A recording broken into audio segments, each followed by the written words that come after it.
Remember the hackers and whoever are changing the sound of my voice. In regards to Congresswoman Rashida Tlaib, now, I don't often watch the news very much because I have a certain condition, so I have to read annotations, so I apologize if I said their name wrong. First of all, I'd like to point out that none of us were there when Hamas allegedly attacked Israel. I do believe that they attacked Israel. I do believe people were killed, and I do believe some war crimes were committed. I don't know to what degree these crimes occurred. And certainly, I think we can all agree that if babies were decapitated and women were raped, that people should be held responsible. However, I do not believe in censoring free speech. Just because someone might raise a sentiment against a group of people. I mean, one could argue that nothing should be said by anybody ever because it's going to cause a certain sentiment to flow. For example, to reinforce social norms generally creates a negative sentiment toward black people, generally speaking, toward brown people, toward Native American people, toward poor white people, toward Muslims, to some degree toward rich people as well, toward all people to some degree, but some groups certainly have it worse than others. So where do we draw the line? That really defines a nation. Where do we draw the line? How should we treat each other? What does it mean to love each other? Love must be derived from justice. I think it is outrageous to censor a congressperson. Did this person make clear-cut threats against Israel? Did this person call them racist names? What did they do and what didn't they do? I think we can all agree that the Israeli government, like every government in the world, has a degree of corruption. And with corruption comes criticism. That is justice.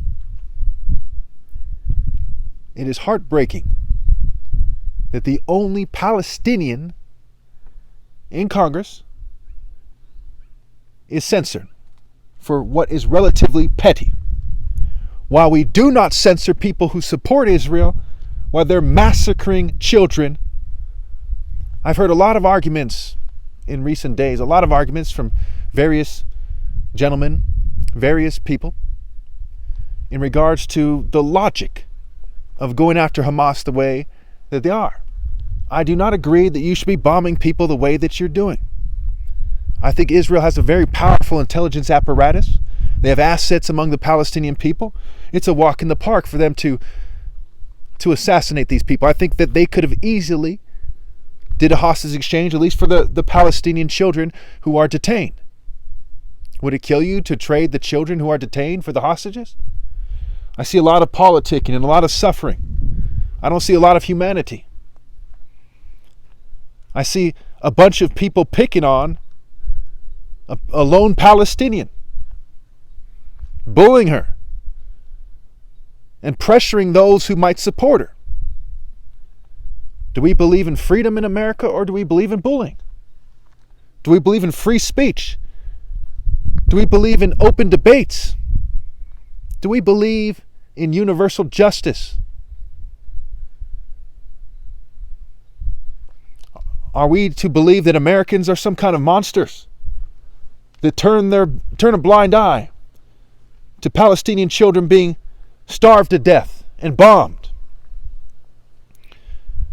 That turn a blind eye to the least of the brethren, if you will, those who would gladly embrace what is right, the truth, justice, righteousness, God's Son.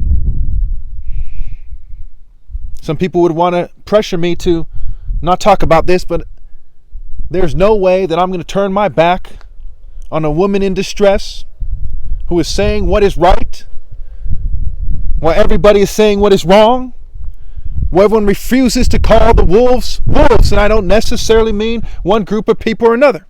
If the shoe fits, wear it.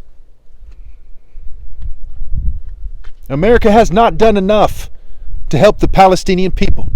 And not just the government, but the people of America.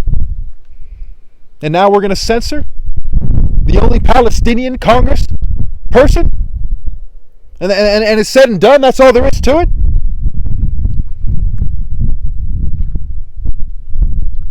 Did Israel run America bottom to top?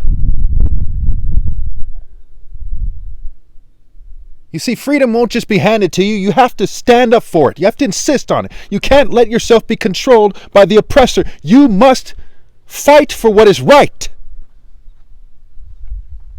So what I say to those who voted to censor her, why don't you get it over with and kill me already, because I won't be silent. God will not be silent. You interfere with my videos, it doesn't change the fact. When people hear what I say, they know it's what I would say. Don't focus on how I say it if they change my voice. If it is truth, it comes from me and it comes from God. And if you resist the truth, you are resisting God.